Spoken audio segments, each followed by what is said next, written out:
আসসালামু আলাইকুম। আমার হাতে যে ফোনটি দেখতে পাচ্ছেন সেটা হচ্ছে স্যামসাং A30।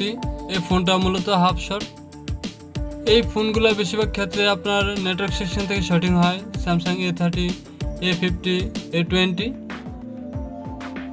এই ফোনগুলো বেশিরভাগ ক্ষেত্রে অটো রিডিং দেখায়, পাওয়ার সাপ্লাইতে 40, 47 বা 50 এরকম অটো রিডিংটা দেখায়। তো যারা দক্ষ টেকনিশিয়ান তারা আইডেন্টিফাই করে বুঝতে পারেন যে মূলত এই শটিং থেকে কোথা থেকে আসছে, ঠিক ওই জায়গায় কাজ করলে শটিংটা রিমুভ হয়ে যাবে। তো আমি প্রথম অবস্থায় নেটওয়ার্ক এসে যে প্যানেলটা আছে ওটা রিমুভ করলাম এবং নেটওয়ার্ক এসে দেখলাম একদম ফ্রেশে আছে। তো আমি মিটারের সাহায্যে দেখবো যে ফোনটা শটিং আছে কিনা। দেখতেই পাচ্ছেন এখানে ফুল শটিং দেখাচ্ছে ক্যাপাসিটরটা। তো রজন থেরাপির মাধ্যমে আমি দেখবো যে নেটওয়ার্ক এসিটা গরম হয়নি।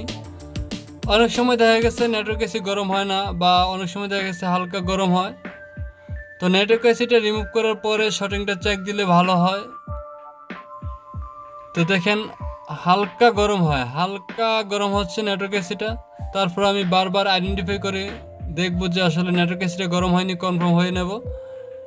এবং যদি দেখি নেটওয়ার্ক এসিটা ফুললি গরম হয় তাহলে নেটওয়ার্ক এসিটা চেঞ্জ করে ফেলবো, করে দেখবো যে আমাদের ফোনটা চালু হয় কিনা।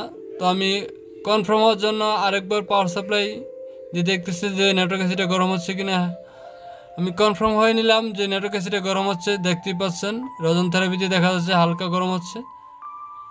তো এখানে এই আইসিটা আমি রিমুভ করে নতুন একটা আইসি ইনস্টল করব, করে দেখবো যে ফোনটা প্রপারলি চালু হয় কিনা।